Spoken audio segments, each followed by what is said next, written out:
That's right, it's that time again, week 16 of the NHL Power Rankings. And yes, I'm well aware that this is well off schedule in this particular week, but again, like I said last week, that's because it just made more sense to me anyway to do these Power Rankings once all the teams had stopped for the All-Star break, which does mean we got a few extra days mixed in for a long week here since week 15, but with a lot of teams having stopped early for their All-Star breaks, it still worked out to be about the same amount of games played by the teams in the top 10 as we'd have in a usual 7-day span. And real quick, while we're on the subject, next week's Power Rankings, week 17's, will also be a long week with the All-Star break happening in the middle of it, so those will come out on the 12th, the day after the Super Bowl, with, again, kind of a weird schedule as far as how many games teams will have played. With that being said, though, let's get right into the Power Rankings and start with our two honorable mentions, which just happen to be the two teams in the Eastern wildcard spots. The first of which is the Detroit Red Wings, who have worked their way back into the conversation for the top 10, although they're still a bit of a ways out of the top 10, and I did kind of play with whether or not to have them or a different team in this second honorable mention spot, but they've been playing well of late and still are in a playoff spot at the moment. I mean, if the Flyers hadn't lost 5 in a row and all in regulation going into their break, they might be in the spot, but they did, so it's the Red Wings spot for now. And honestly, I probably could have just gone with the one honorable mention, as to me it is kind of a top 11 right now, with that second team that's just outside the top 10, and I couldn't really find a way to get them into it, even though they might deserve it. At the end of the day, though, for the Tampa Bay Lightning, while they're close to the top 10, they just couldn't quite sneak in large part again because all of the teams at the bottom of last week's list won their games this week. So for the Lightning, I couldn't really find a way to jump them into this top 10 with all of those teams playing well. Still, they are very close and have been one of the best teams in the NHL of late, with 8 wins in their last 10 games. And yes, I do realize I might have accidentally thrown some people off by saying the two wildcard teams in the East were in these honorable mention spots, which technically the Lightning are one of the top 3 teams in the Atlantic right now, though they're only 1 point ahead of the Leafs and have played 3 more games. So by points percentage, they're still a wildcard team, but pretty healthily so, as at least for now anyway. The top 8 in the East have kind of started to separate themselves from the bottom 8. The Penguins still have some games in hand, and I suppose things in the Metropolitan are a little bit closer, but yeah, as far as how we sit at the All-Star break, it is starting to look a little bit like last year, where things in the East were pretty much decided with still a couple weeks left in the season. Now, as we move on into the top 10, while the two honorable mention teams were new this week from the last one, the top 10 teams are still all the same, and there relatively wasn't a ton of movement between the teams, with the exception of a couple teams that did drop a bit, with them doing a lot of losing, while most of the rest of this list did a lot of winning almost all of their games this week.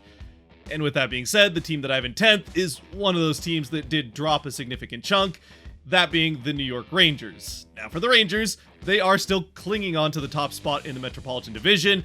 but they have definitely started to slide here of late. I mean, it wasn't that long ago that the Rangers were reigning atop these power rankings and had been for a while in that first spot, but now they're in 10th and very much could drop below the Lightning with the way things have been going coming out of the All-Star break. And yes, they did win their last game before the break, a pretty convincing win, 7-2 over the Senators, but it's the Senators, and they did lose their other 2 games in that span since the last power rankings, an overtime loss to the Sharks, which, yeah, you get a point out of it, but it's a loss to the Sharks, and then a pretty convincing loss to the Golden Knights. And it's a Rangers team that, although it did look for a little bit there that they were going to start picking things back up, they've still now lost 6 of their last 10 games, and while one of them was an overtime loss, again, it was an overtime loss to a team that they have no business losing to.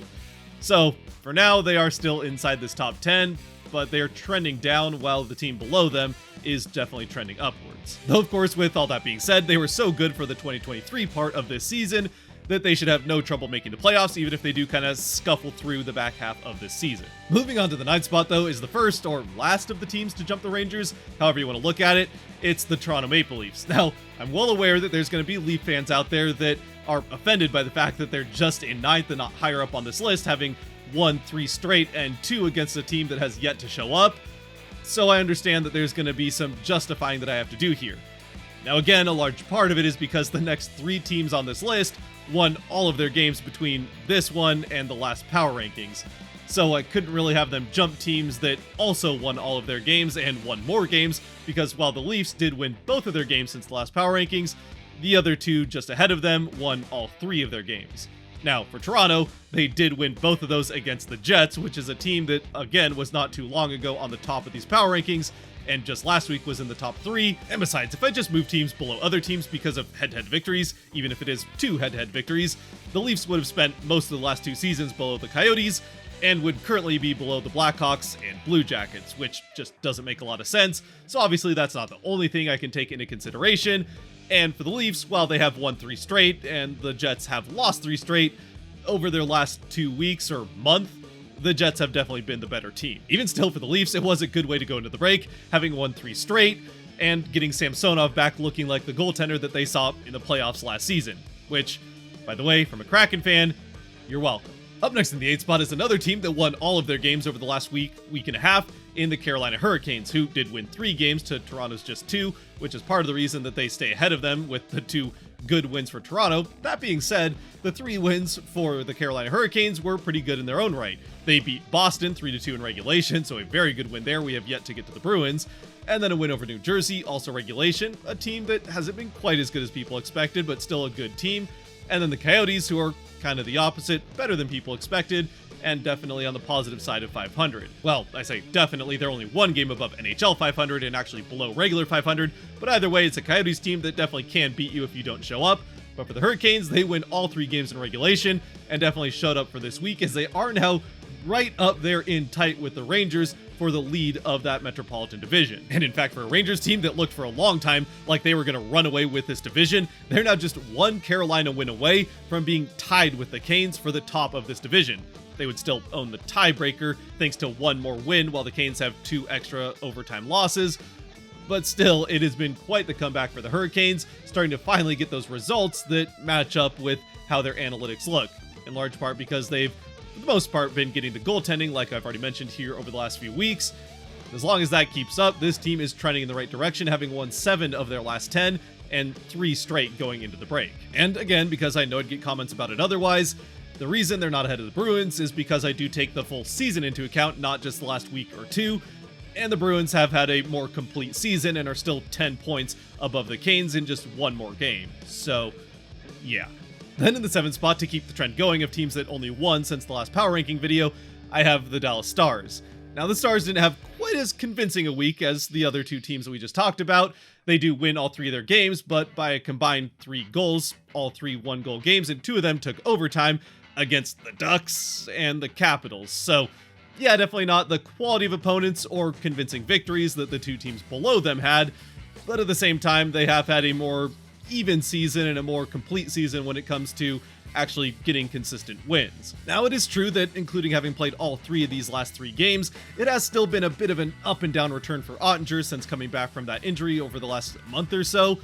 but at the same time, he's getting the help the other way, and although you probably would like to see him keep out more than, well, the 11 goals he allows in 3 games, especially considering that at 5-on-5, the Stars are one of the best teams defensively in the NHL and have a top 6, I think it is, penalty kill in the league at this point. But it certainly does help when they're getting enough offense back the other way to make up for the difference. I would say more than enough, as they are 3rd in the NHL in goals for per game, but again, 3 1-goal games, it's hard to say that that's more than enough. It's exactly what they needed to get those 3 wins. Either way, the good news there also is that it's not just 3 or 4 guys they're relying on, as they do have 6 players already with 10 goals on the season, 8 that are at 30 points, and 6 guys with 16 or more goals, with a decent argument to be made for a chance to get to 30. Heck, for what that's worth, if Wyatt Johnson really heats up in the back half, he could also potentially hit 30 with a good sophomore season from him. Still, with that amount of offense and that spread out of offense and 2 guys that are a point per game, this is a team who, even if a couple of those guys slow down, should still be able to consistently score 3, 4, maybe even 5 goals a game, and that should more than make up for a shaky performance here and there from whoever they have in net. And then in the 6th spot is the other team that's dropped a little bit here since the last power rankings, that being the Winnipeg Jets, who do just lose the 2 games since that time and drop 3 spots because of it, both of those losses to the Maple Leafs. But for the Jets, everybody else was winning, and they've now lost 3 straight, and while I wouldn't necessarily say it's panic time for the Jets, they are still playing very well in their end of the ice. Sure, they have now given up 4 goals in 2 of their last 3 games, the first 2 times they've done that since the middle of November, but at the same time, both of those 4th goals came as empty netters, so, if they're able to score a little bit more, maybe that doesn't happen and that streak is still going for them. And that's kind of where the problem has been, as they just have completely forgotten how to score goals at the other end of the ice, with just the 2 goals in those 2 games against the Leafs, both in the same game, and one of them coming in garbage time towards the end of that game, where they were already down 4-1 and had the odd man advantage with the extra skater out. Actually, I don't even know if they had the extra skater out. They'd already given up the empty netter. Either way, at that point, they weren't going to win the game anyway. And even aside from those 2 games, it's now a 4-game stretch for the Jets, where they've only scored 5 times. And for all the attention, and rightly so, that the Jets got for that historic streak they had of giving up 3 or fewer goals, well, it's kind of started to flip on them here over the last 7, where in their last 7 games, they've only scored 3 or more goals once. And that is definitely going to be a problem, even if it's one that seems like it took longer than a lot of people expected to catch up to them, with still the absence of Kyle Connor. Now, obviously, if and when he does return, that should help things quite a bit, but this is a team that's going to need to start scoring a little bit more, even with how well Hellebuck is playing in net, and Brissois on top of that. Moving on, though, into the top 5, we have a team that's moving back into the top 5 as well, in the Florida Panthers, who, like 3 of the teams we've already mentioned, won all 3 of their games this week, even if 2 of them, like the Stars, were not as convincing, a shootout win and then an overtime win against Pittsburgh and the Islanders, respectively, both teams that have been hot and cold here of late, but they did have a pretty convincing win over the Coyotes to start it out. And it is now 4 straight wins for a Panthers team that's rebounding after a bit of a skid there, and just in general playing very solid hockey, now finally getting the results again to match. They're one of the best teams, if not the best team analytically at 5-on-5 defensively, and that's starting to show, where Bobrovsky's also been pretty good, but with just 6 goals in the 3 games they've played this week, that's going to win you most of the games, especially when at the other end of the ice, they're scoring a fair amount. Obviously, Sam Reinhart is having an incredible season with 37 goals already, which would lead the NHL if it wasn't for the insane season that Austin Matthews is having.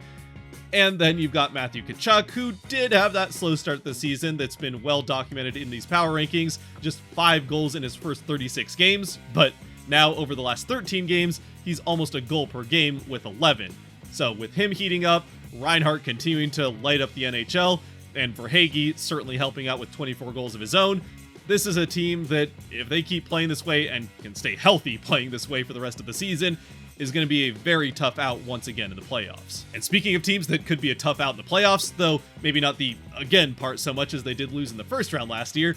in the 4th spot I have the Colorado Avalanche, who did have 2 wins, but very decisive wins, 6-2 over the Capitals and then 5-1 over the Kings. And this is an Avalanche team that has been a bit hot and cold so far this season, more hot than cold, but when they're on, they are absolutely unstoppable, especially at home, where this is the best home team in the NHL with a 20-5 record, which, speaking of the playoffs, is something that could come in very handy for them, even if it didn't necessarily last year against the Kraken, but definitely could be a good thing for them, as they are now back atop the Central Division and looking to take that home ice advantage going into at least the first round, if not deep into the playoffs. Now, it is a first place in the Central that they have by points, not necessarily points percentage, and it's a tight race between them, the Stars, and the Jets, but the Avalanche right now seem to be playing the best hockey, though I think you could make an argument for the Stars as well. And for the Avalanche, once they do make the playoffs, which as long as they stay healthy is pretty much a guarantee at this point, I would not count on a similarly early exit as last season, especially with the way that Makar and McKinnon are playing in particular, with Makar making another strong bid at the Norris, and McKinnon certainly trying his best to win a Hart. Of course, if McKinnon is going to win the Hart, which he has a very good chance of doing, being that he and Kucherov are the only 2 players that have already clinched a point per game season, with McKinnon on 84 points and Kucherov on 85, he'll still probably have to overcome the same guy as usual in Connor McDavid, which does transition us neatly into the team I have in 3rd in the Edmonton Oilers, who are now winners of 16 straight and have a chance to tie the regular season win record of 17 set by the Penguins, with a win over the team that they lost to in the playoffs last year in the Golden Knights coming out of the All-Star break. Either way, for the Oilers, it was a perfect month of January, and so although the 67 points that McDavid has, which are tied for 4th in the NHL, so still a pretty good amount of points, are a distance away from McKinnon and Kucherov in particular, the turnaround that he, in large part, as well as obviously Draisaitl and Skinner in net, have helped lead for the Oilers, yeah, that turnaround is going to draw a lot of attention. Now, of course, at the same time, there's also, when it comes to the Hart voting, the aspect of McDavid fatigue, and that some voters like to just vote for someone different that they haven't voted for in a while, and McDavid is always getting Hart votes. But at the same time, yeah, that turnaround is going to get quite a bit of attention, and rightly so. It's an incredible turnaround that the Oilers have had, and it's part of the reason they're in third instead of first right now. I know there's going to be people that are going to say they have a historic win streak of 16 games in a row. How can they not be in first? Again, I do take the entire season into account in some respect, and, well, the two teams above them have been consistently good throughout the entire season and didn't have an absolute collapse to start out the year. Even still, though, at the moment, obviously all eyes in the hockey world are on the Oilers and will be on that game Tuesday, February 6th against the Golden Knights, which is on Hulu or ESPN+, so hopefully you have one of those two to watch that game as the Oilers go to set the record and get a little bit of revenge for being ousted from the playoffs by the eventual Cup winners last season. And if they do get through that game to tie the record, well, they get the Ducks up next and then a struggling Kings team, so this streak has a decent chance to get to 20 games, or the potential for it, against the Red Wings on the 13th. And of course, as far as the big picture is concerned, it is a streak for the Oilers that has basically saved their season, as they started it 2 games below 500 thanks to that horrendous start to the season, and now find themselves, especially if they are able to beat the Golden Knights coming out of the break, with a good chance to be second in the Pacific and have home ice advantage in the playoffs. I mean, they're pretty obviously going to make the playoffs unless they have a back half of the season that's like their first couple of months. But yeah, barring that, which based on how Skinner has been playing and the at least enough offense they've been getting back the other way, I would not count on them going back to that terrible team that we saw at the start of the year. Though, again, one more time, not to sound like a broken record, but it is that start to the season. This is the reason they're in third right now in this power rankings and not in first, with the first team ahead of them being the Boston Bruins, still in second place. For the Bruins, it wasn't a perfect week. They did have the one loss, a close loss, but a loss nonetheless, to the Hurricanes in regulation, then a close win that took overtime to beat the Senators before finishing off their pre-All-Star stretch with a win against the Flyers. So for the Bruins, they keep getting points when they need to, and are still pretty much coasting their way into a playoff spot. Not only a playoff spot, but probably the first spot in this Atlantic Division. Though, with the Florida Panthers playing the way they are, they might make a push for it. Either way, for the Bruins, it's all eyes on the playoffs and trying to not have a repeat of last season. Which I suppose, as far as that's concerned, it is probably good news for them that it seems unlikely they'll end up facing the Panthers, as one of the two of them is likely to win the division, and the other one gets second place, which means they wouldn't then meet until the second round of the playoffs if they were to both win.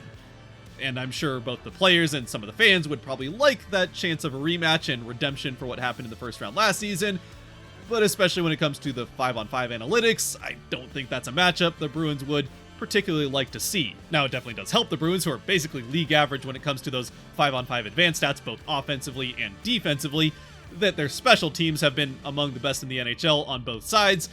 and their goaltending continues to build off of a strong season last year with an equally, well, maybe not quite equally, but very strong second season this year. I mean, who knows how much longer they'll be able to keep those two guys together, probably at least one more year. You'd imagine that they get Swayman re-signed with him being an RFA, though he'll likely make quite a bit more than the $3.5 million that he's making right now. But then it's after next season that Ullmark's contract is up, and with him being a UFA, yeah, it might be harder to keep him around. Either way, that's more than a year from now's problem for the Bruins, who are still one of the best teams in the NHL and continue to win games on a pretty regular basis. Thanks also in no small part to the, quietly I feel like it's not being talked about that much, very strong season that Pastrnak is having, with the third most points in the NHL at 72, and also top 5 in goals, 33 are there, and obviously then the 39 assists. And if they can keep getting this great goaltending and offensive production out of Swayman, Marchand, and Charlie Coyle's having a great season, then they should be able to make a decent run in the playoffs, especially considering if they do dodge the Panthers, the rest of the teams in that wild card mix, or whoever ends up getting third in their division that they would then face, none of those teams are necessarily analytic darlings either when it comes to those advanced 5-on-5 stats. Of course, when it comes to those advanced 5-on-5 stats, you can kind of take them with a bit of a grain of salt, especially when it comes to what we've seen from, well, the Kings here in the last month or so, but also, of course, once again, the team that is still in first in the Vancouver Canucks, who are actually analytically not that much better than the Kraken. They're worse defensively and just about league average on offense, same as Seattle, who, as they and everyone else has heard all season long, have continued to defy the advanced stats consistently week after week, as they, like the Bruins, are pretty much a league average team at 5-on-5 analytically. They're almost exactly league average offensively in spite of being the second best offensive team in the NHL in goals for per game, which they dropped to second place thanks to the incredible goal scoring of the Avalanche. But for the Canucks, they are one of the best, actually the second best finishing team in the NHL offensively. Only the Red Wings have finished better than them, and they haven't had the same goaltending at the other end of the ice, where the Canucks not only are finishing well offensively, but in spite of being a slightly better than average team defensively at 5-on-5, they're finishing very well there as well with the incredible season of Demko. So the combination of pretty good special teams and great finishing has meant that this team doesn't really care how they play analytically at 5-on-5 because they're going to win the vast majority of their games. And when it comes to that specifically, the important part, the winning the vast majority of the games thing, well, for all the attention that the Oilers have been getting lately for that 16-game winning streak, over the course of that 16-game winning streak, they've gained just 4 points on the Canucks, which is almost as ridiculous as that streak is. And is also the reason that not only I have the Canucks in first rather than the Oilers, but also why I said the Oilers have a good chance of getting the second spot in the Pacific and not the first. Because while it's still possible that the Canucks could go through a similar thing of what the Kings have gone through here recently if Demko just turns into a pumpkin like Talbot did when he got burned out, well, the Oilers would still have to remain very hot while the Canucks go through that stretch in order for them to even catch up to the Canucks, much less pass them. So for Vancouver, it's pretty much coast to a Pacific Division win and a first seed going into the first round of the playoffs, and then you get home ice advantage through the first 2 rounds, assuming you make it to the second round. Oh, and one more thing here with the Canucks statistically, since I found it an entertaining dichotomy between their advanced stats and, let's just say, not so advanced stats. Well, advanced stats don't tend to really like the Canucks, at least when it comes to their 5-on-5 analytics, as we've said a number of times, not already here, but in the weeks previous. Anyway, well, it's well documented that the advanced stats don't tend to like the Canucks. The not-so-advanced stats, in fact, one of the most maligned stats in the NHL, and one that I don't really put that much weight in unless it gets ridiculous, like it kind of has here for a few Canucks players. When it comes to plus-minus, the 2 leading NHL plus-minus getters, or 2 leading players in plus-minus to this point in the season, are both Canucks, and of course, surprising nobody, Quinn Hughes with 34, plus 34 that is, and Filip Hronek with a plus 33. And as far as forwards are concerned, tied for 7th overall and the top forward in the NHL, JT Miller is a plus 21, and then the third top forward and tied for 10th, Brock Besser is a plus 20. So once again for the Canucks, I do find it kind of funny that they're saying screw you to the hockey nerds and advanced stats nerds, which I do tend to prefer the advanced stats, not only by defying those advanced stats, but also then doing very well in, well, stats that there's good reasons not to like or read into too much. Either way, it's obviously been a great season for the Canucks so far, and there's no reason to think that they can't keep that going into this back half of the season following the All-Star break and get that top seed not only in the Pacific, but potentially the West going into the playoffs. With that though, as always, I'd love to know your thoughts down in the comment section below, who your top 10 would be, what teams you'd have in different places than I did, what you think I got wrong, what I just forgot to mention about any of these teams. Obviously, there's a lot to talk about with some of the teams that are playing very well, and some things to mention with a couple of the teams that slid as well. Other than that though, until next time, if you have made it to this point, thank you very much for watching. If you did like or enjoy this video, the buttons for that kind of stuff down below to help support the channel. And until next time, which will be the day after the Super Bowl on the 12th, at least for these power rankings, there will be some videos between now and then. But until the next power rankings at the very least, stay safe out there, be good to each other, God bless, and go Kraken, who did get shut out before going to the All-Star break by the Sharks, 2-0. So yeah, pretty sour way to spend the next 10 days thinking about that as a Kraken fan, but I suppose on the bright side, they are one of the 5 teams to beat the Avalanche at home so far this season. So there's that. Oh, and also go Chiefs. Screw the 49ers.